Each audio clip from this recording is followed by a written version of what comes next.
سرکاری اہلکار ہیں ان کی اینول کانفیڈینشیل رپورٹوں کے لیے عوامی فیڈ بیک ہونا بہت ضروری ہے. عوام کا کم از کم 20% عوامی فیڈ بیک ہونا چاہیے کسی اہلکار کی جب رپورٹ لکھی جاتی ہے. اگر کسی تحصیلدار کی، کسی پٹواری کی جس کا عوام کے ساتھ واسطہ پڑتا ہے، ایس ایچ او کا، جن لوگوں کا عوام کے ساتھ واسطہ پڑتا ہے، عوام کو پتہ ہوتا ہے کہ اس آدمی نے ہمارے ساتھ کیا کیا ہے، کیا نہیں کیا ہے، اس کی کیا پرفارمنس ہے. اگر عوام کا فیڈ بیک کا کوئی نظام نہ ہو، عوام کی اس کے بارے میں عوام سے نہ پوچھا جائے، عوام پارٹیسپیٹ نہ ہو اقتدار میں، عوام کی سٹیزن پارٹیسپیشن اگر نہ ہو، تو اس نظام میں کوئی امپرومنٹ نہیں آئے گی، کوئی بہتری نہیں آئے گی. پکی نوکری کا تصور ختم کر کے آخری 3 سالوں میں مطلب ڈیسائیڈ ہونا چاہیے کہ اس کو پینشن ملنی چاہیے یا نہیں ملنی چاہیے. اس سے پہلے کانٹریکٹ کی بیس پہ اگر اس کی پرفارمنس اچھی ہے تو اس کو آگے کانٹریکٹ اس کا ایکسٹینڈ ہونا چاہیے، نہیں ہے تو اس کو اسی وقت فارغ کرنا چاہیے. کیونکہ خدا کی کتاب قرآن شریف کا حکم یہ ہے کہ لیس للانسان الا ما سعی، انسان کے لیے وہی کچھ ہے جس کے لیے وہ سعی کرتا ہے، کوشش کرتا ہے، محنت کرتا ہے. اور یہاں پہ ٹوٹلی اپوزٹ ہے. اسلامی جمہوریہ پاکستان ہے اور یہاں پہ جو کام کرتا ہے اس کی بھی تنخواہیں بڑھاتے ہیں، جو کام نہیں کرتا اس کی بھی تنخواہیں بڑھاتے ہیں. اور ہمارے گلگت بلتستان میں نے سنا ہے کہ ایسے ایسے ملازم ہیں جو مڈل ایسٹ میں جا کے، گورنمنٹ کے ملازم ہیں، مڈل ایسٹ میں جا کے وہ کام کرتے ہیں اور تنخواہیں کیسے لیتے ہیں. اور پورے ملک میں، سندھ میں، بلوچستان میں مطلب گھروں میں بیٹھ کے تنخواہیں لیتے ہیں. وجہ یہ ہے کہ ان کو نوکری سے کوئی نکال نہیں سکتا ہے اور ان کی پرفارمنس کی بیس پہ ان کی تنخواہیں کم ہونا، بڑھنا، یہ پیور اسلامی قرآن کی آیات کے مطابق اور ایک دین اور اخلاقی اور ایتھیکلی دیکھا جائے تو ہر کسی کی تنخواہ بڑھانا اور یہ ٹوٹلی امورل اور دین کے خلاف ہے. اور اللہ کے قرآن شریف کی آیت ہے کہ ان اللہ یامرکم ان تؤدوا الامانات الی اہلہا، عہدے ان لوگوں کے ہاتھ میں دے دو نوکریاں جو اس کے اہل ہیں. ایک آدمی رشوت کھاتا ہے، حرام کھاتا ہے، جو عہدوں کا اہل نہیں ہوتا ہے، نالائق ہوتا ہے، نااہل ہوتا ہے، اسی کو عہدہ دیا جاتا ہے، اسی کو عہدے پہ بٹھایا جاتا ہے. اور سب سے بدقسمتی یہ ہے کہ اس انتخابی جمہوریت کے ذریعے، اس الیکٹورل جو ڈیموکریسی ہے، اس کے ذریعے اہلیت اور قابلیت نہیں دیکھی جاتی ہے. یہاں پہ جو سب سے نالائق آدمی ہیں تو وہ لا کے سب کے اوپر بٹھایا جاتا ہے. اگر ہم نے یہ ادارے اور سسٹم، یہ اس طریقے سے ہم نے ادارے بنائے، انڈیپینڈنٹ خود مختار ادارے بنائے پورے ملک کے، جس طرح فوج کا ادارہ ہے، اسی طریقے سے واپڑا کا ادارہ جس طرح سے پورا ایک ہی ادارہ ہے، لیکن واپڑا کے ادارہ بھی کام اس لیے نہیں کر سکتا ہے، اس لیے یہ فیل ہے، اس لیے واپڑا کے ادارے کی پرفارمنس پور ہے کہ یہاں پہ مطلب اس طریقے سے یہ انڈیپینڈنٹ خود مختار نہیں ہے. یہاں پہ پولیٹیکل انٹرفیئرنس ہوتی ہے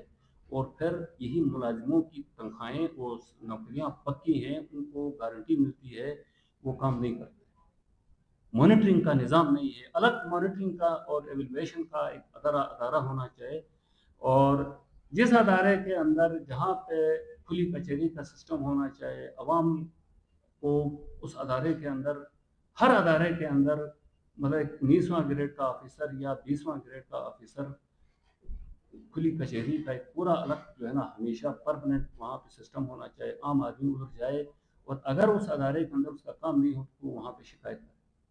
اور اگر وہاں سے بھی وہ کام نہیں ہوتا تو پھر مانیٹرنگ اینڈ ایویلویشن کا جو الگ انڈیپینڈنٹ ادارہ ہونا چاہیے، وہاں پہ جا کے اپنی کمپلین درج کروائے. اس سے یہ ہوگا کہ یہ ادارے فنکشنل ہوں گے اور لوگ کام کریں گے. تعلیمی نظام کے بارے میں نے بتایا کہ جب تک تعلیمی نظام میں کریٹیکل تھنکنگ، جب تک دیکھو ایجوکیشن کا مقصد ہوتا ہے آرٹ آف تھنکنگ دینا، سوچ اور فکر، یہ زبانی یاد کر کے رٹے. ہمارا تعلیمی نظام یہ ہے کہ میمورائز کرتے ہیں، ہم معلومات کو دماغ میں بٹھا دیتے ہیں، رٹے لگاتے ہیں، میمورائز کرتے ہیں اور ایگزام کے لیے ریپروڈیوس کرتے ہیں. ہمارے تعلیمی نظام کا مقصد آرٹ آف تھنکنگ دینا نہیں ہے، کریٹیکل تھنکنگ، انالیٹیکل ایبلٹیز پیدا کرنا نہیں ہے. آپ کو اور تعلیم اور تربیت نہیں ہے، کردار سازی نہیں ہے، پرسنالٹی میکنگ نہیں ہے. یہ ٹوٹلی نوکریاں دینے کے لیے اور معاشرے میں اپنے آپ کو دوسروں کے مقابلے میں ایک اونچا سٹیٹس لینے کے لیے، پروٹوکول لینے کے لیے پڑھایا جاتا ہے، ہمارے عوام کو بھی، عام آدمی کو بھی یہ نہیں پتہ کہ تعلیم کا مقصد انسان بننا ہے اعلیٰ درجے کا، یہ مقصد کسی کو بھی نہیں پتہ۔ ہر کسی کو، ہر کوئی اگر بچوں کو تعلیم دیتا ہے تو وہ اس لیے دیتا ہے کہ بچے جو ہے وہ بڑے بن کے مطلب ان کو ایک بہت بڑی آفس ملے اور لوگ آ کے، عام آدمی آ کے اس کے سامنے جھک جائے، اس کا محتاج ہو، اور وہ آ کے مطلب بڑے بڑے وہ گاڑیاں اور پرولیجز اور پرکس کو انجوائے کرے، اور بڑے بڑے مطلب اس کے محلات ہوں، گھر ہوں، اسی کو عزت کا معیار بنا دیا۔ جب قرآن شریف اللہ تعالیٰ کی طرف سے قرآن کا جو حکم ہے وہ یہ ہے کہ ان اکرمکم عند اللہ اتقاکم، تم میں سب سے زیادہ قابل احترام وہ ہے جس کے اندر کردار ہے، جس کا تقویٰ ہے، جس کے اندر کرکر ہے۔ تو میں پاکستان کے عوام کو بھی اور پورا ہر فیلڈ کے ہر کمیونٹی کو میں یہ پیغام دینا چاہتا ہوں کہ اپنی سوچ بدل دیں، فکر بدل دیں، انسان پرستی، شخصیت پرستی سے باہر آئیں، انسانوں کی پوجا مت کریں، اندھی تقلید مت کریں، اور چیزوں کو روایتی انداز سے دیکھنے کی بجائے آؤٹ آف باکس تھنکنگ لائیں اور نئے انداز میں، نئے طریقے سے اپنے مسائل کا حل نکالنے کی کوشش کریں۔ ایک بہت اہم ادارہ، جس طرح باقی ادارے، ایک نیا ادارہ بنانا بہت ضروری ہے، اور وہ ہے سلیکشن اینڈ ریکروٹمنٹ۔ پورے ملک میں ایک ہی ادارہ ہونا چاہیے جہاں پہ پاکستان کے ہر ادارے کے لیے جو بھرتیاں ہیں، جو سلیکشن ہے، وہ اس ادارے کے تھرو ہونا چاہیے۔ اسپیشلسٹ ادارہ ہونا چاہیے جو انڈیپینڈنٹ اور مختار ادارہ ہو،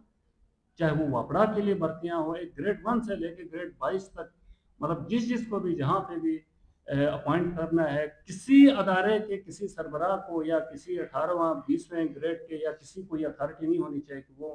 بندوں کو بھرتی کرے یا نوکریاں دلوا دے، وہ اس ادارے کی ذمہ داری ہونی چاہیے۔ سلیکشن اینڈ ریکروٹمنٹ کا الگ انڈیپینڈنٹ نیشنل انسٹیٹیوشن، ادارہ، آرگنائزیشن ہونا چاہیے۔